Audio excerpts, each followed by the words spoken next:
যদি পরীক্ষা আমাদের নিতেই হয়, সারা বাংলাদেশে যত শিক্ষক আছে, সারা বাংলাদেশে যত জাল সনদ আছে, আমরা এসেছি এক থেকে। আমরা মূলত আমি শফিক, আমি সপ্তম নিবন্ধনধারী। আমি 2011 সালে নিবন্ধনে পাশ করেছি, কিন্তু এনটিআরসি বিভিন্ন জাল সনদ দিয়ে আমাদেরকে, যারা বৈধ সনদ আছে তাদেরকে নিয়োগ না দিয়ে আজকে যারা জাল সনদকে চাকরি দিয়ে বৈধতা দিচ্ছে।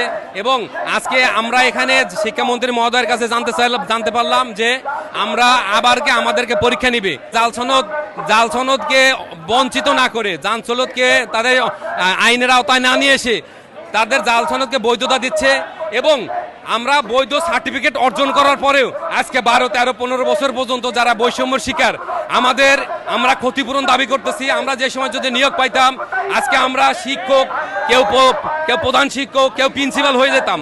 এখন আজকে আমার শিক্ষামন্ত্রীর কাছে এবং প্রধানমন্ত্রী তারেক রহমানের কাছে বিনীত আবেদন, আপনারা ওই এনটিআরসির যুগ্ম সচিব নুরুল আলম প্রেসক্রিপশন নিয়ে শিক্ষামন্ত্রীর কাছে আমি এতটুকু শিক্ষামন্ত্রীর কাছে বলতে চাই, যারা এই এনটিআরসির প্রেসক্রিপশন নিয়ে আপনারা আমাদের আবার পরীক্ষা নিতে যাচ্ছেন, আমরা কেন পরীক্ষা দিতে যাব?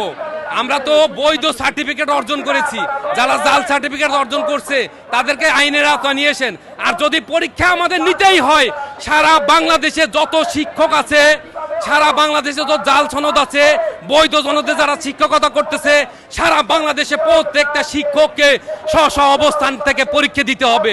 পরীক্ষা দিয়ে তাদের যোগ্যতা অর্জন করে তারপর চাকরি করতে হবে। নতুবা আমরা কোনো পরীক্ষা দিব না।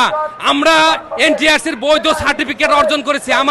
আমাকে রোল সার্চ দেন, এনটিআরসির আমার সার্টিফিকেট পাবেন। আমার যে বৈধ সার্টিফিকেট আছে, আমি কনফিডেন্টলি পড়তে পারি। আমি কষ্ট করে পড়াশোনা করে 50-60 মার্ক পেয়েছি। আর যারা কম্পিউটারের একটা চাপ দিয়ে 80 মার্ক পেয়ে নিয়েছে, 2 লাখ টাকার বিনিময়ে এনটিআরসি সার্টিফিকেট বিক্রি করেছে, 6 লাখ টাকার বিনিময়ে চাকরি দিয়েছে।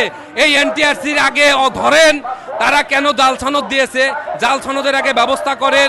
এবং সারা বাংলাদেশে শিক্ষক সমাজ যারা চাকরি করতেছে, সরকারি ফান্ড থেকে, রাজস্ব থেকে বেতন নিচ্ছে, তাদেরকে সহ যদি পরীক্ষা নিতে পারেন, তাহলে আমরা সবাই পরীক্ষা দেবো।